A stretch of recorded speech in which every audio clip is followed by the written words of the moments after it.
High বন্ধুরা, তোমাদের জন্য নিয়ে এলাম আবার তুলি রাজব রান্নাঘরের রান্না। আজকে রান্না হচ্ছে এই কাঁটাপোনা দিয়ে গাটি কচু আর আলু ডালের বড়ি দিয়ে ঝোল। আমি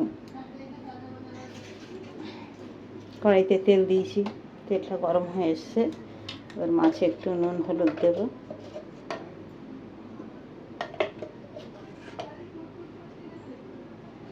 একটু নুন দেবো,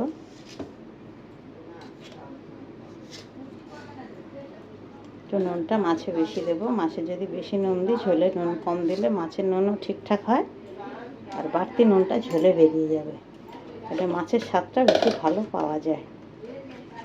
এটা অবশ্য মাথায় রাখা উচিত। এই নুন হলুদ দিয়ে এবার এই মাছটাকে মেখে নিলাম।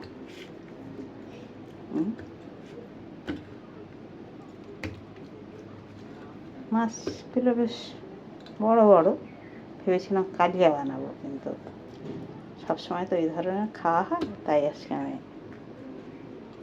এটাকে গাটি কচু দিয়ে আলু দিয়ে ঝোল করছি। খেয়ে দেখো কেমন হয়, আশা করি ভালো লাগবে। কেমন পেঁয়াজ রসুন দিয়ে তো বেশিরভাগ খাওয়া হয়। তেল আমার গরম হয়ে গেছে। যাই হোক,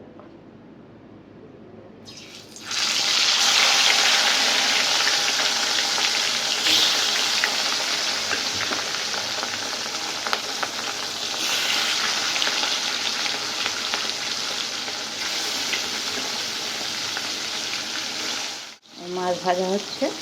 এই দেখো না, এইগুলো আমি আগে ভেজে রেখেছি। হচ্ছে এই গাটি কচু, আলু ডালের বড়ি, হ্যাঁ, এই যে সব আগের থেকে সব এগুলোকে ভেজে রেখেছি। এবার এই মাছগুলো এবার উল্টে নিলাম।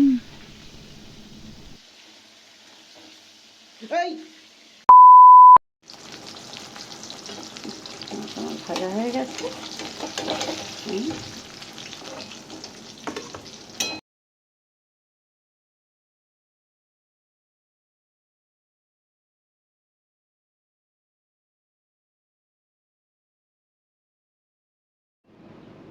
এবার এখানে আছে একটু আমি কালো জিরে দেবো। পাঁচফোড়ন দিতাম যেহেতু কচু, কিন্তু আমার ছেলে পাঁচফোড়ন পছন্দ করে না, তাই আমি এখানে কালো জিরে দিলাম। একটু পেঁয়াজ দিলাম।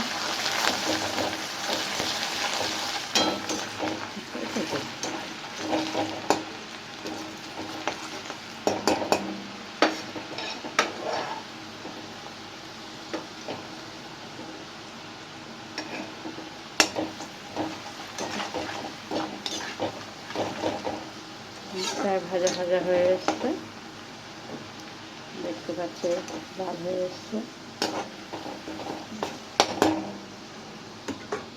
এখানে আমি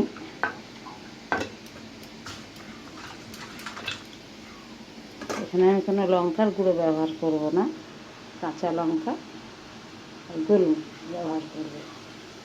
এখানে জিরে ধনে আর হলুদ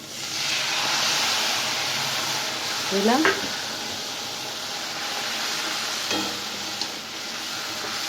কচু তাই আমি ধনেটা ব্যবহার করছি।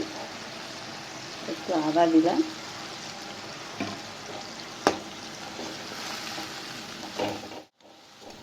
এই মশলাটি একটু কষিয়ে নেব, তারপরে এতে সবজিগুলো দেব। এবারে আমার এই যে আলু কচু আর বড়ি ভেজে রাখা, সেটাকে একসঙ্গে ঢেলে দিচ্ছি, কেননা বড়িটা একটু সময় লাগে, ঘরে বানানো বড়ি তো একটু ফোটাতে হয়, সেই জন্য আমি একবারে দিচ্ছি।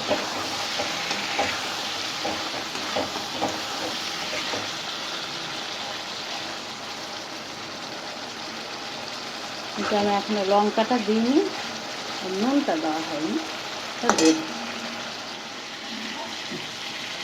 এবার এই লঙ্কাটা দিয়ে দিলাম, গাছের লঙ্কা একটু ফাটিয়ে দিলাম, সেহেতু লঙ্কাটা কম। আর এই জল বসিয়েছিলাম, জলটা গরম হয়ে গেছে।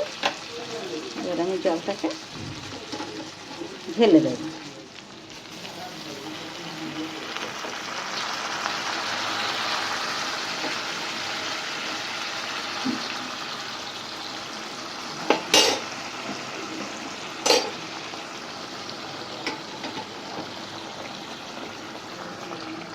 জলটা আমি ঢেলে দিলাম।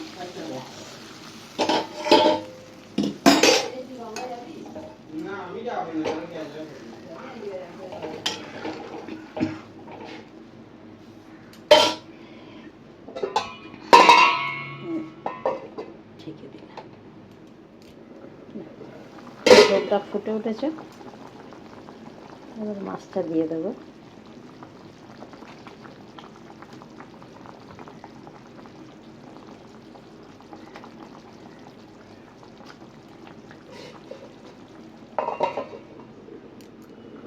মনে হচ্ছে আমার মাছের ঝোল হয়ে গেছে। এই ফুটছে, একটু নুন বাকি দিতে, নুনটা কম দিয়েছিলাম।